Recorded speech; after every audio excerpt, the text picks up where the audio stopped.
guys, this is just a quick getting started introduction to Onshape. So if you're having trouble kind of navigating your way around the Onshape website, this is what you're looking at. This is your profile here. You see in the middle, there's a whole bunch of projects that you've worked on if you used Onshape, or if you're just getting started, there will be a lot of projects that you can work on.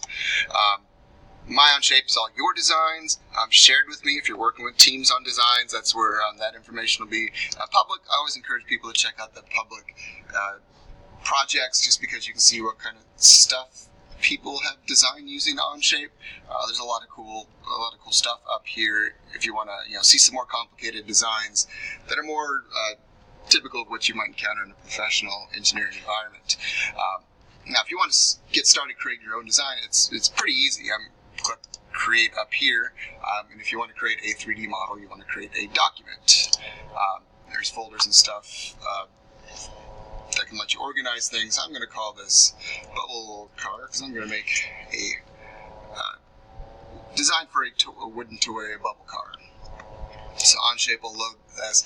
Just real quick, what you're seeing up here, these are all the 3D feature tools.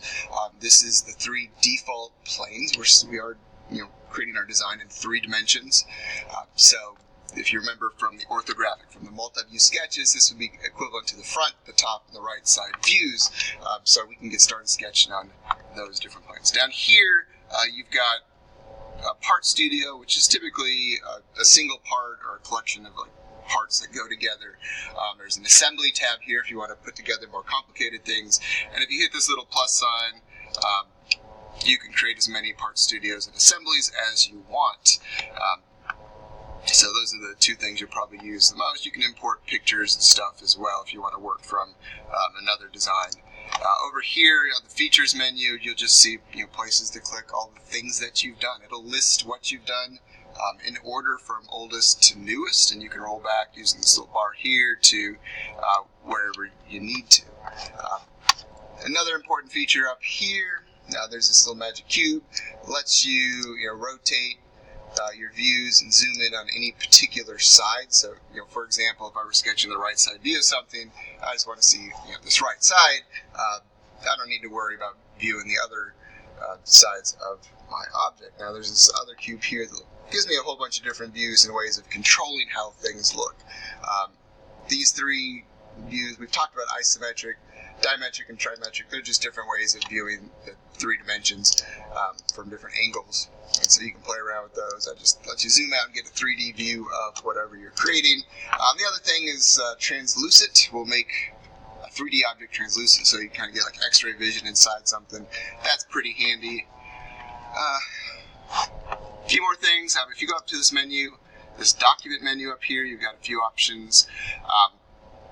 Probably won't need to worry about too much here, except for workspace units. If we decide that we need to work with different units, like instead of inches, I want millimeters for something small. Or if I'm building a 6-foot tall trebuchet, maybe I want to work in feet. You can change the units for length, angles, mass, and how those units are displayed. So that's pretty handy. Say you're working on a team. There's a big blue share button up here, just like in Google Docs. You can click share, punch in somebody's email, and you can share with any context that you have. Now, if you want everybody to have privileges on your document, like if you want somebody to be able to add their own parts to it, you want to make sure that they can edit. So make sure it's not just set to view. But you can add all your team members there, and then you can all work from the same Onshape document. I think that's the gist of it. Let's get building.